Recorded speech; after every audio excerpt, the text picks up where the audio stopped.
Alright, another part, I guess. It seems my program closes my movie files whenever I go to look at the time. Anyway, so we're back at the unit here. Board's still released. And we're going to put the threading assembly back in. Move that back out of the way. Okay,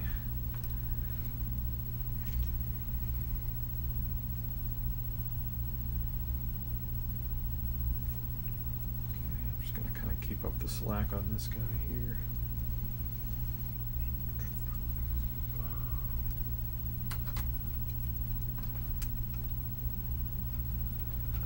That darn resistor. I couldn't find a better place to put that thing.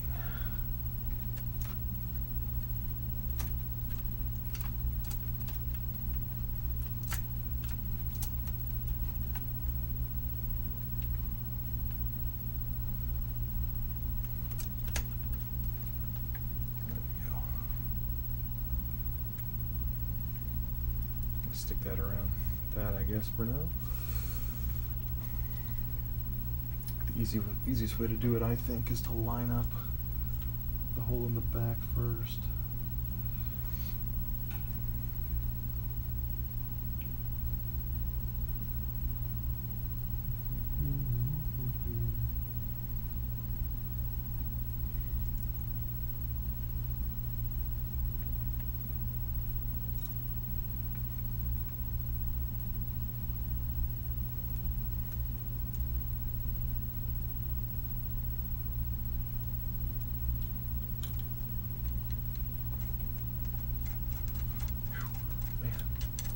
That's the nerve-wracking one.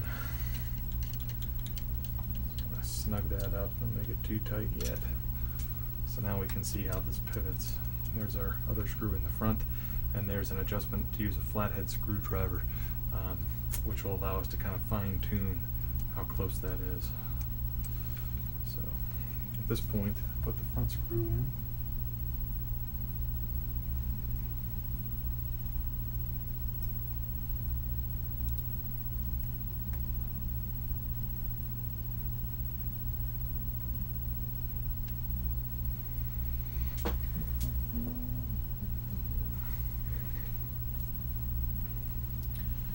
As I mentioned before, there is a spec for this.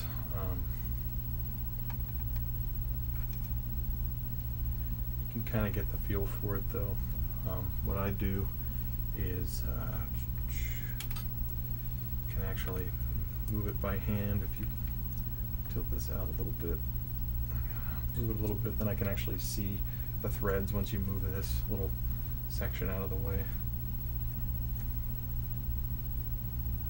You don't want it to bottom out. Just want it right, so the midsection of the teeth there makes good contact with the ring gear. Teeth. You don't want it super tight. That should work okay. Close enough for government work. And then your belt goes on this side of the pulley.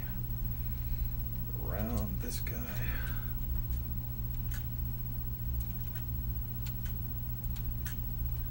It's kind of easy to miss the pulley on this. Ugh, too many hands.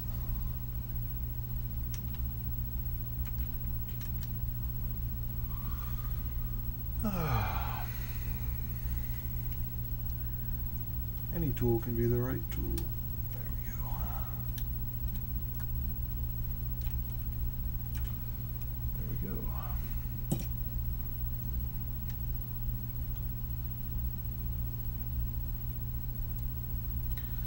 Belt's a little not very taut, but it has been working fine, so I'm not going to touch it. Okay. Now we can double check that our screws are tight on the threading assembly. Now we can adjust those once we get the tuner block and everything reassembled, so I can kind of listen and see how the threading works.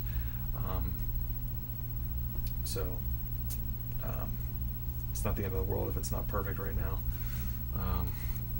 We'll revisit that quick. My battery doesn't go dead if I don't run out of space. So get this this end sensor back into position.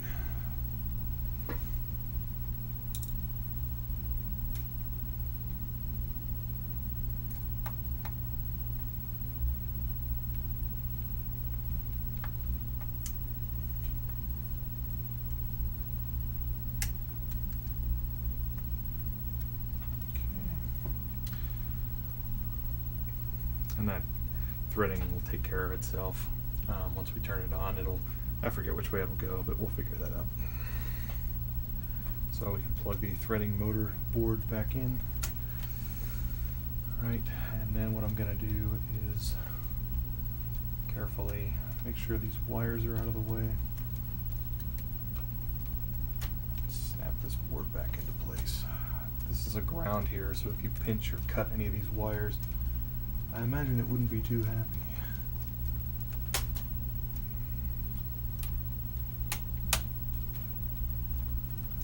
Is that okay? Let's put our tuning block back in. Make sure that we can see what I'm working on here. Okay.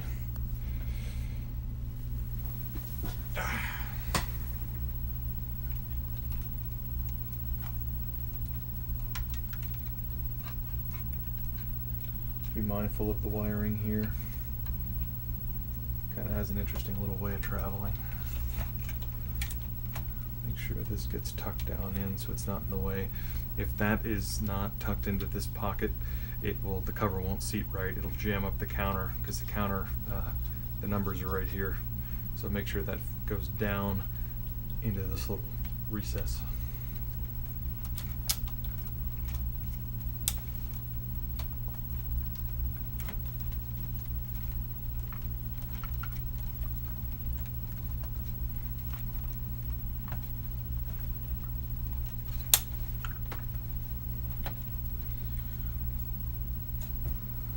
Never said it was easy.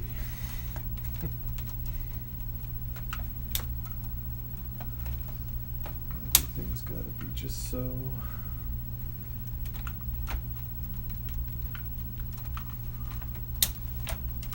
Something back here is not happy.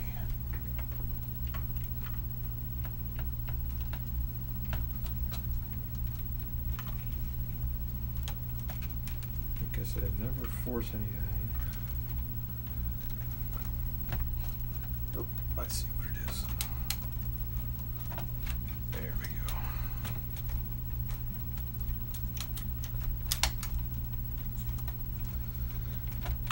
There it is. It's like a fraction of an inch they could have spared. Would have made that a lot easier. Alright, good. Now we'll put this guy back on.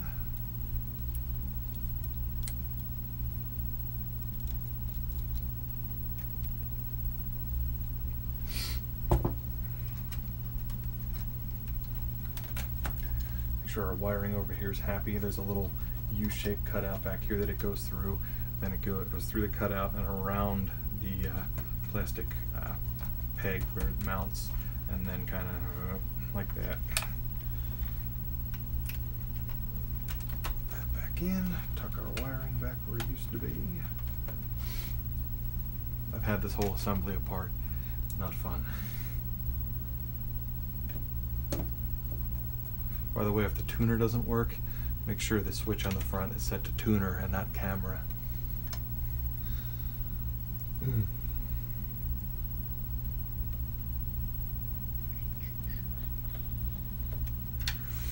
we go. We'll get this guy back together once we get our cassette carriage back in place. What I'm going to do now is actually put this board back in. For testing purposes, I don't think you have to have that board installed. Don't quote me on that. I can't remember. So once again, slip this side in first. Bring that side around. Pull this back. There we go. Slip that in. Get our connectors back in.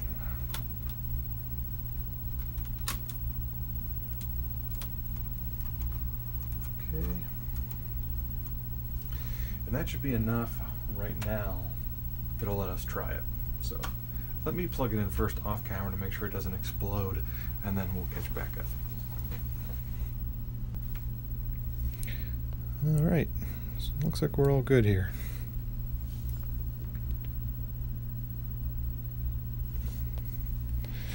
So let's test out the threading motor and make sure everything works.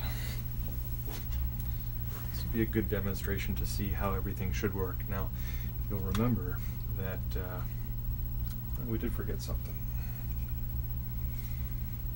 Forgot my little shield here.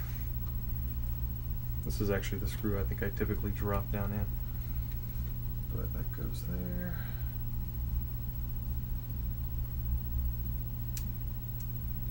Well, I expected this to be a 15-minute video. It's about an hour now, isn't it?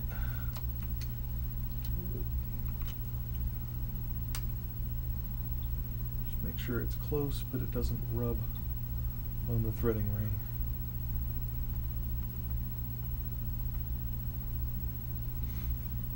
Then if we do need to adjust this gear position, make sure to double check the position of this guide right here so it doesn't hit this loading ring or threading ring. Oop. There we go. It's close, but not too close. All right, power it up. Now, if you recall, the threading ring was in kind of a weird state, so when we turn it on, it'll probably try and figure itself out here. Or we have to hit eject. There we go. Okay, so unit's on. Smell anything cooking, so that's good. Also, great time to replace a pinch roller if you have it. This one's got a lot of life left, so I'm not going to do that. Great time also to clean the drum, clean the heads, guides, everything. It's all right there right now, so good opportunity to do that. To get the threading ring to actually thread without a tape installed, what we do is, I don't know if you can see this, but there's a little catch here. There's a little red mark on the one side of it. The first thing we have to do is trip that, and that simulates the cover, or the cassette holder moving down. So it'll trip that, which moves this little lever, this locking lever. It unlocks the threading ring, basically. And then there's a little lever right here, this little mechanism that can be pushed down. If we push that down and hold it down, it'll activate the threading process.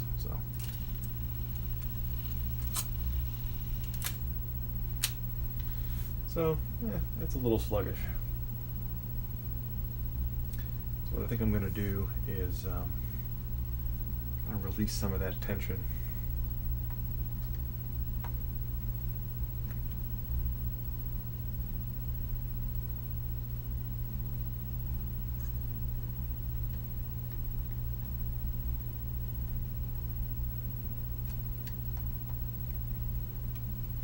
Try that. To eject the tape, you just hit eject. Make sure you hit stop though, because the motor will keep running until the cartridge pops up, because the eject button will not come up on its own without the cassette carriage installed. Let's try that again.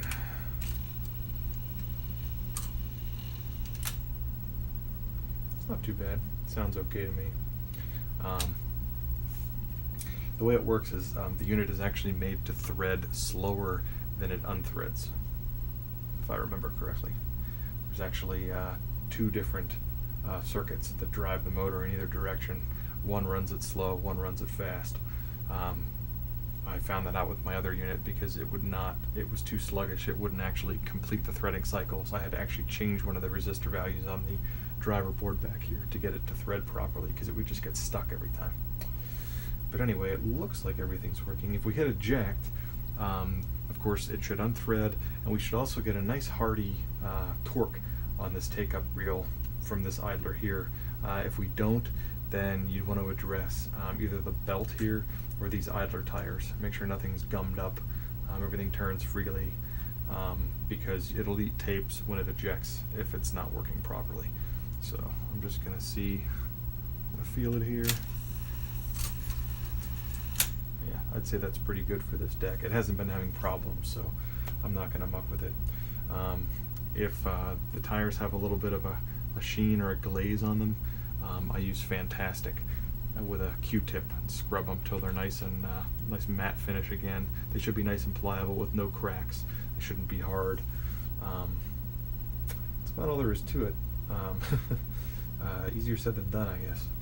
So let's continue with the assembly. I'm going to turn it off and just start putting it back together.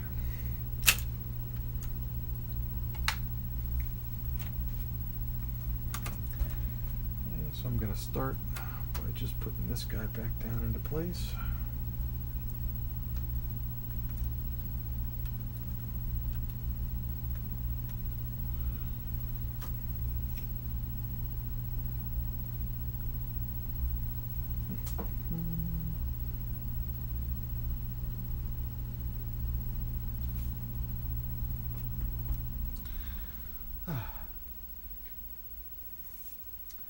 That screw was right there.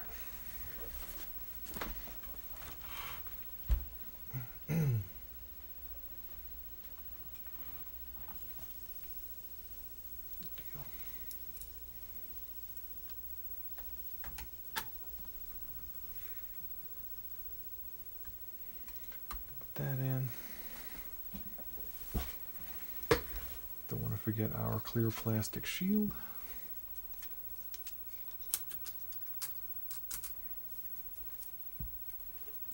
Now we'll go ahead and put the cassette assembly back in.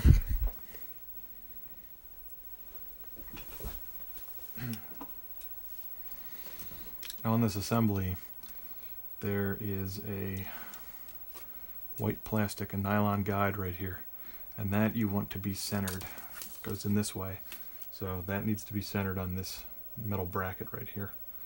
Best way I can describe how to put it back in. From memory, I believe the left side will fit in first, and then the right side will pop in. There we go. If you go to put the top on and the door isn't centered, you can loosen these and kind of move it around, but just make sure that this nylon guide is centered on that the best you can, or else it'll rub and scrape and it won't eject right, and it'll be kind of klutzy. So.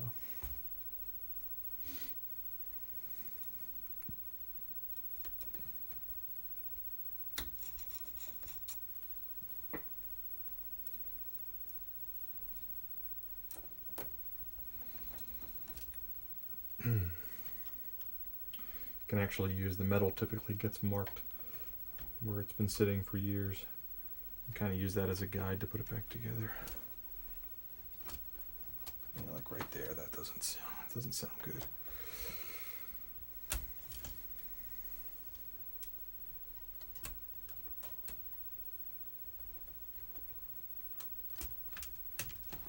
guess it helps to at least start both sides before you start aligning things.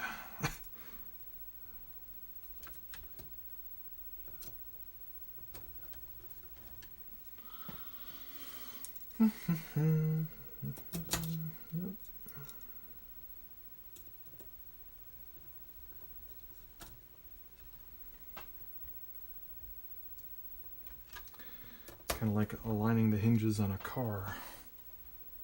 Ooh.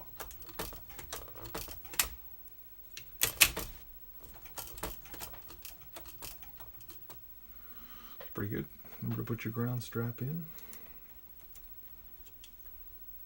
Just like that.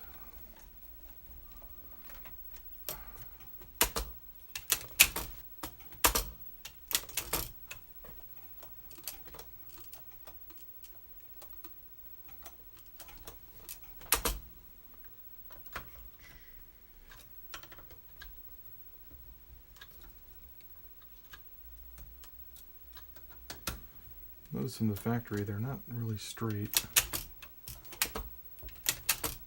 That should be okay. All right. Now this guy goes in like that.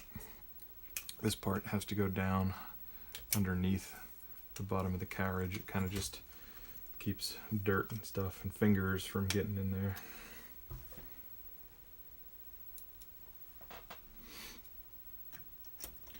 And that can have its own pitfalls with alignment because everything has to be kind of just so. I don't recall if the service manual talks about any specific way to do it. It's just kind of trial and error.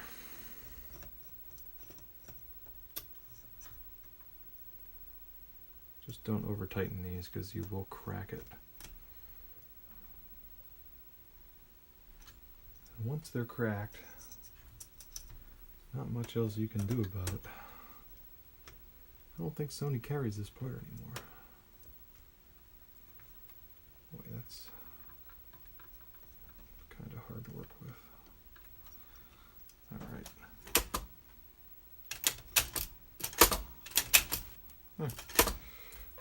It's a start. Okay.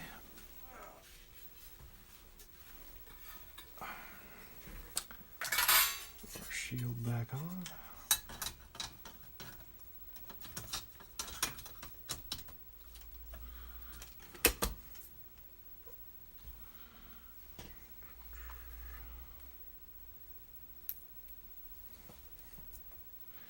So 6 screws. The screws also handle the back. These 3, 1 in the back, 2 up front. So I'm going to pause it for a second because that's boring. Okay, there we go. So cover's on, shield's on, carriage is in there. It seems to be operating pretty freely. So at this point we can put the faux wood back on as well as the top piece. So I'll do that and just pause it and I'll come right back. So we have the side on and then the top. I kind of finesse over like we did before. Just kind of lightly jimmy it down on there. Don't force it. There you go, the front seated. There you go, the back seated. So now we'll just put the 6 screws back in. We'll see if we get a picture. And you can see here how the door isn't really centered.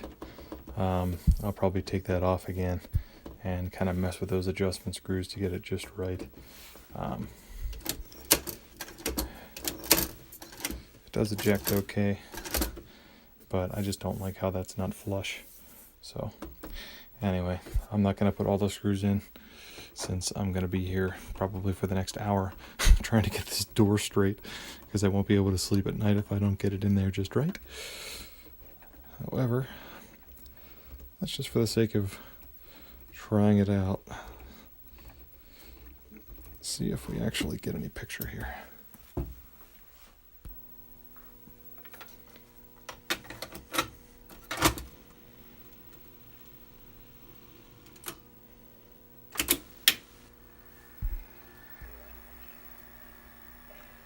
There we go. Looks like it's working. Can't show too much of that due to copyright reasons, but anyway, so I hope that helps out somebody. It's kind of a involved process, but anyway, I'm going to go back to futzing around with that door for the next 10 hours. So thanks for watching.